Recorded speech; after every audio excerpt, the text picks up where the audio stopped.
So the whole presentation is going to be kind of like geared to, we have dyslexia. Now, how do we improve those reading skills? So what is dyslexia? I know you guys start out with a little 504 meeting or an IEP meeting, and we talk about accommodations and things like that, but a lot of people don't really understand what dyslexia is. Dyslexia is a neurological disorder that can be hereditary in some cases. And so basically what that means is our brains are wired a little bit differently. It has nothing to do with intelligence. And if you have someone in your family that has dyslexia, you are at a 40% risk of having someone else in your family that has dyslexia. While we can remediate some of the symptoms and help students cope with their struggles, it is a lifelong disability. It's not going anywhere, but we can totally remediate some of those things and help our kiddos out. So most people know the basic stigma around dyslexia, that they're constantly flipping their B's and D's and P's and Q's, but it's way more than that. Dyslexics are slow to learn the connection between letters and sounds. They have difficulty decoding words in isolation. They make reading and spelling errors that include reversals like the B's and D's and the P's and the Q's. But they also do other things that are really interesting, like reversals, inversions, where they might take a W and flip it to an M. They do full transpositions where the word was, they'll see it as saw, or from as form. And they do substitutions, like they'll say home instead of house. And while it doesn't affect the meaning of the word, it does affect their accuracy. So dyslexia occurs on a continuum. And what that means is not everyone's dyslexia will look the same. One of the main markers is that they have average or above average intelligence with deficits in the areas connected with reading. So when we first assess your child, we will see what their strengths and weaknesses are kind of in a snapshot, but their struggles with dyslexia will really come out in their therapy. So it's good to stay in touch with your child's dyslexia specialist so you can learn how your child is progressing through the program. So everyone wants to jump into comprehension, but for our dyslexics, we need to start with those basic skills: basic decoding, fluency, prosody, and vocabulary. Those sound like scary teacher words. They're not. We're going to break them down real easy for you guys at home. So we have decoding. Decoding is basically just sounding out the words and basic word reading. This is mostly taught in the younger grades, and as they get older, it's taught a lot less, especially when they transition around 3rd grade from learning how to read to then learning from their reading. So dyslexics need to have this continued instruction in basic reading skills so that they're able to read at the word level. Once they work through that decoding, we then look at their fluency. Their fluency is their rate and their accuracy while reading. It's their reading of words and then moving on to paragraphs and text. That's where you get the best results for improving their fluency. This does not necessarily mean that they have to be speed readers or read as fast as their peers. It just needs to include some rapid automatic word recognition. A typical learner must be exposed to a target word 10 times for productive vocabulary acquisition. It's even more for dyslexics. It could be 10, 15 to 20 times to acquire a word in their lexicon.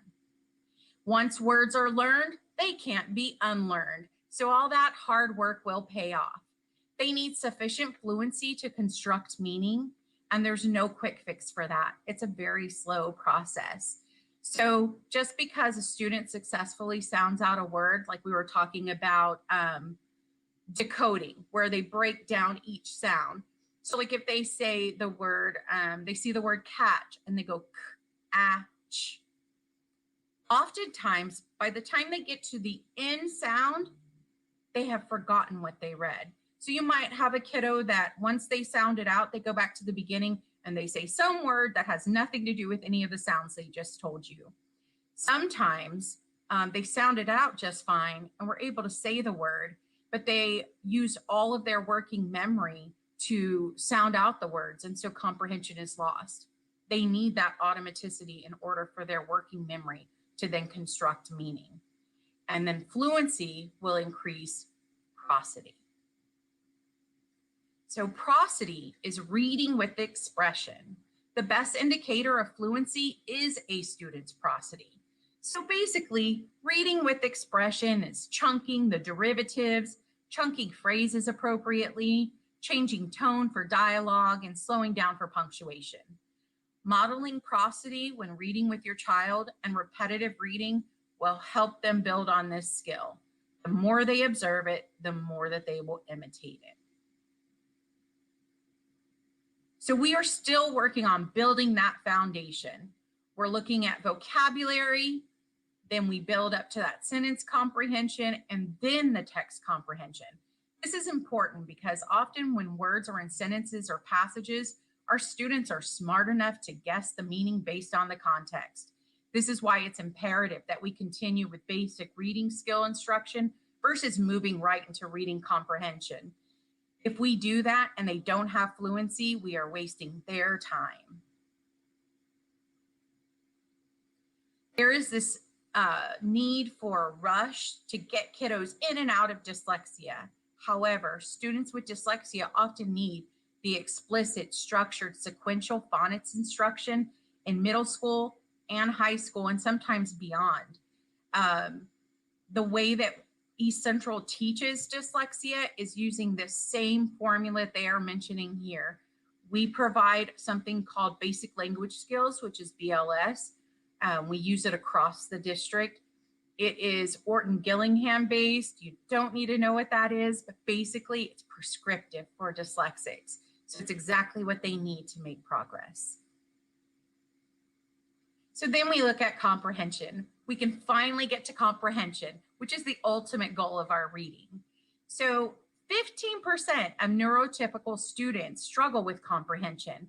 And even though they have normal decoding skills, so comprehension deficits don't always indicate dyslexia. Oftentimes our dyslexics comprehend at a much higher level than they can read. First, we got to start with that good vocabulary, and then understanding grammar and syntax, basic morphology, don't be put off by that word, and then ultimately your text comprehension. So let's start with vocabulary. I think this word is kind of thrown around a whole lot, and we don't really understand what that means for our kiddos. Dyslexics often have less vocabulary than their peers because they read less, so then they're exposed to less vocabulary than their peers. And they need more than just definitions. They need examples of usage in context and visuals. A good way to combat this lack of reading vocabulary is to work on those nouns, verbs, and adjectives. If you start with concrete vocabulary, things that they can visualize, like objects that they can picture, a house, an elephant, a basketball, an action like jumping, running, skating, or even adjectives that describe something, colors, shapes, sizes, they can attach firm meaning to these words, and they're able to internalize them a lot faster than those abstract words. So conversely, they struggle with words like the, and, then, but. These transition words like before, after, and then, oftentimes you'll see them skip over them completely or substitute them because they don't have concrete meaning. So only after that vocabulary is built up, they can begin to focus on that sentence structure. And that's where we come in with grammar and syntax. So we're looking at punctuation, cause and effect, idioms, pronouns. The order of words can affect meaning. And there are often times, especially for our English language learners, that we have sayings that are in English that don't make sense to other languages, and we need to understand because we have dual language learners too. If I say I have butterflies in my stomach, there are not butterflies in my stomach. I'm feeling anxious. I'm feeling excited about something. And so you don't need to spend a lot of time on idioms, but I would explain them as they come along. Written words are also very different from oral language. And one of my favorite examples of this is, let's eat, Grandpa. Does that mean we're going to eat our grandpa? I didn't stop for my punctuation. But if I said, let's eat, Grandpa, I am asking my grandpa to join me and going to eat somewhere. So that pause makes all the difference. And our kiddos don't know how to pause for commas or use their questioning voice when they see a question mark. That makes a big difference. So reading comprehension requires that good oral language skills. And if they have poor oral language, they will also struggle with written word. This is why it's imperative that you practice conversation skills with your child. Model appropriate back and forth conversation. When you ask them about their day, do not settle for these one-word answers they try to give us. Model talking about your own day.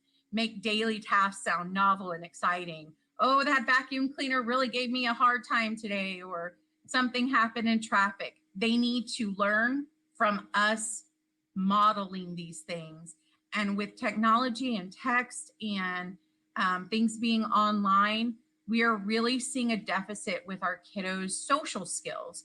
So I would continue to practice these things, even if they're contrived, even if you kind of have to make up a situation, they need to be able to hold a conversation. So another thing that you can do is tell stories in sequence. This is part of their comprehension skills. So an example could be, tell Dad what we did today. And the child will say, well, we went to the post office, and then we went to the grocery store, we ran into our neighbor, and then we went to the park.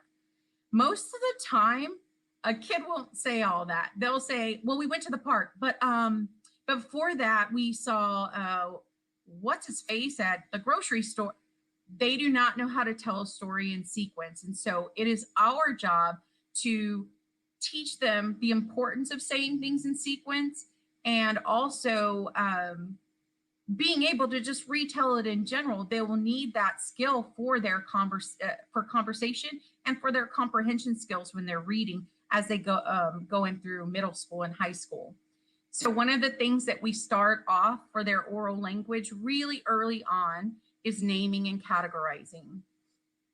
This is very difficult for my kiddos because they have some of those developmental delays and in their processing. So asking them to name things, you can see them right away. They're looking around the room. They're trying to get the answers when all they have to do is just trust and rely on the process of their own brain working at its own speed. So we will categorize things by color, function, type. One of the ones that we do early on with the kids is name some animals. So they're giving me animals: shark, gorilla, snake, cow. And then I say, okay, let's take all of those animals we just talked about. Now we're going to categorize them. Which ones go to the farm? Which ones are in the ocean? Which ones would you might find in the zoo? And it does take them an extended amount of time to take that piece of information and then categorize it. This is something we have to purposefully practice with them. And those neurons get working, and the more that they practice it, the more they'll be able to do it on their own. These kiddos are not raising their hand in class and answering quickly. It takes them a beat. And so as a teacher, give them a little bit of time and let them formulate their answers, because they always give the best answers. The last one for this one is describing objects. This will also benefit them when it comes to writing, and it does not come naturally to them. So something as simple as an apple. You ask a kiddo to describe an apple, and they're going to say, it's red, it's round, it's shiny. Tell them, use your 5 senses to describe this apple to me. Tell me, how does it smell? How does it sound whenever I take a big bite out of it? What does that texture feel like in your mouth?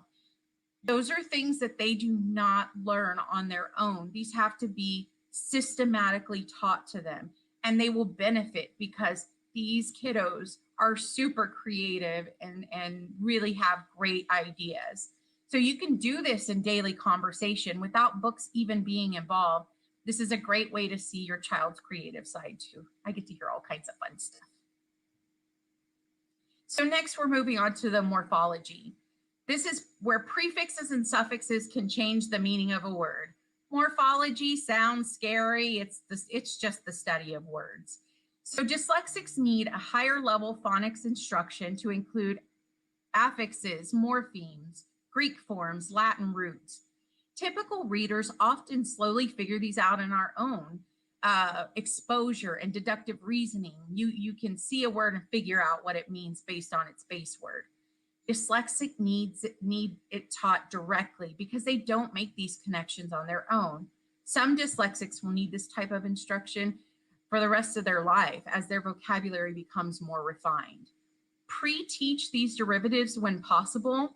So like if I have the word help and I add ing to the end, that means to help right now.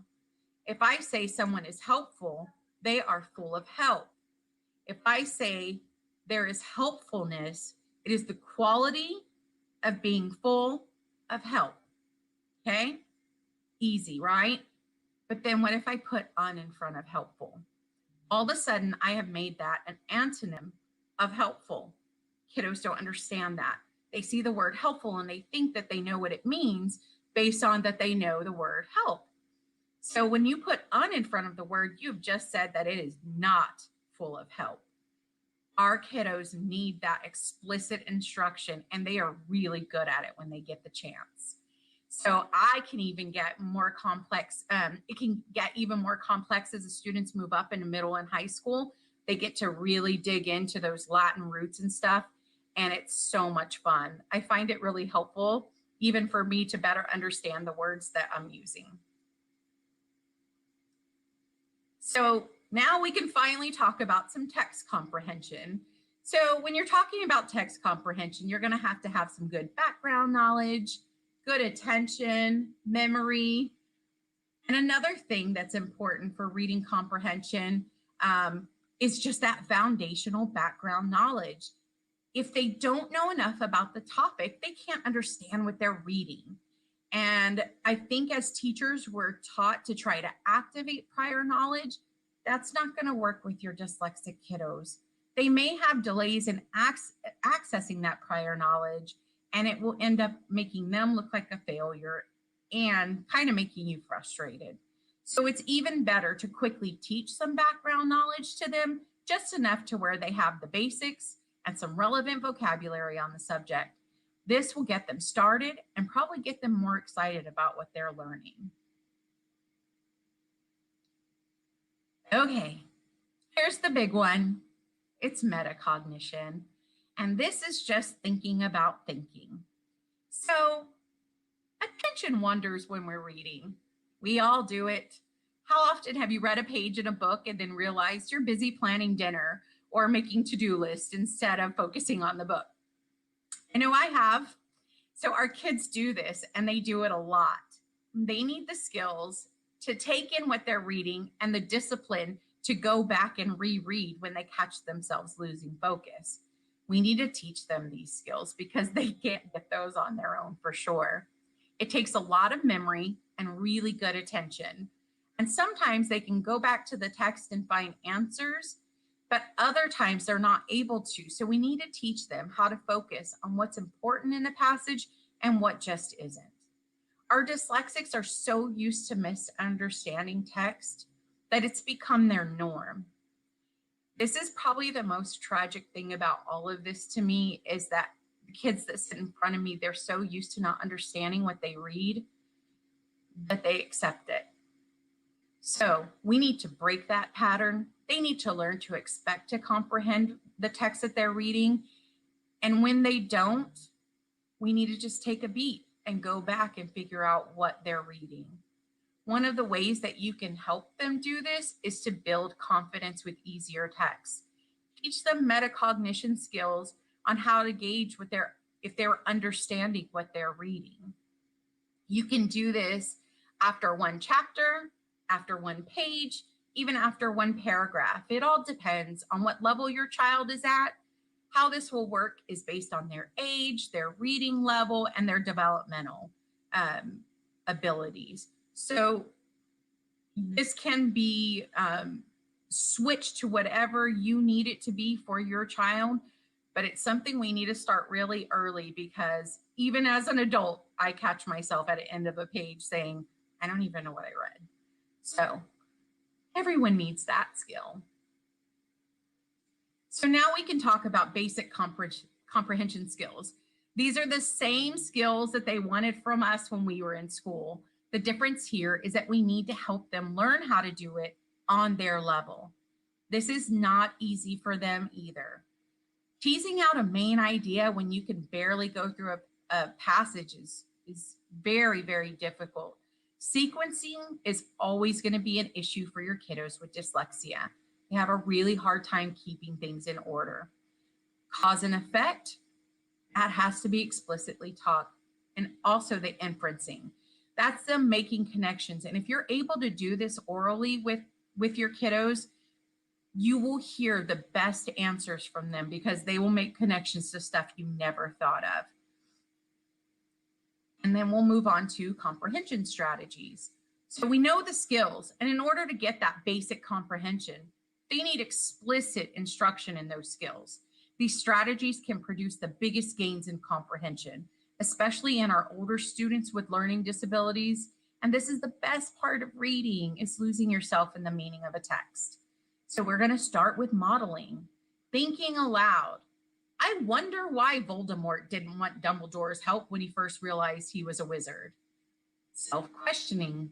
I would have been totally scared to go in Diagon Alley alone. What would you have done in that situation? And then give your kiddo some time to think of what they would do. Actively monitoring for understanding. Consino likes to be dramatic, so I give them some like gasps of horror when things happen, or squeals of delight when something big happens to one of our characters in a book, and they are watching for that. They love to be entertained, and when you do it, they're going to do it too. Visualization. So I love picture books. They're my favorite thing in the whole wide world. But in chapter books, when an author describes something, pause and talk about what they're describing to encourage them to visualize it, or even talk about what it makes them think of. Most dyslexic students are visual.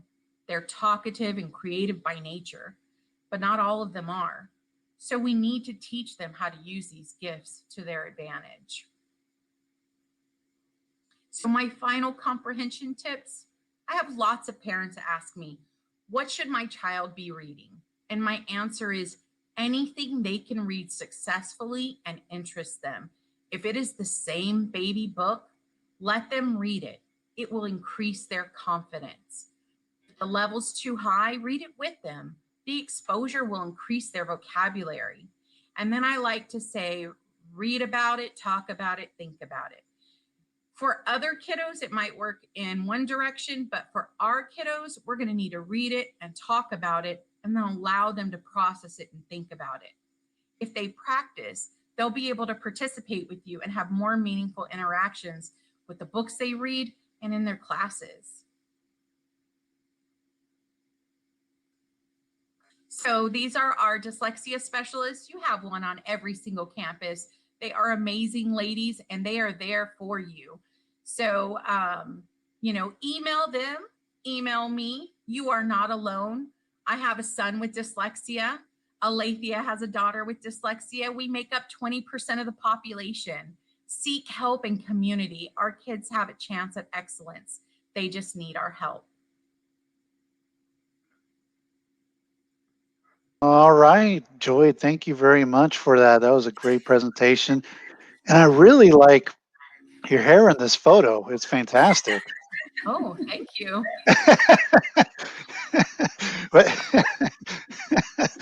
but yes, definitely that was a great presentation, and lots of great comments here as well.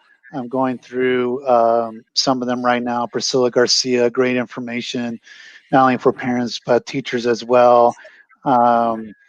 there's another one. Miss Cancino grows kids because she focuses on the whole student.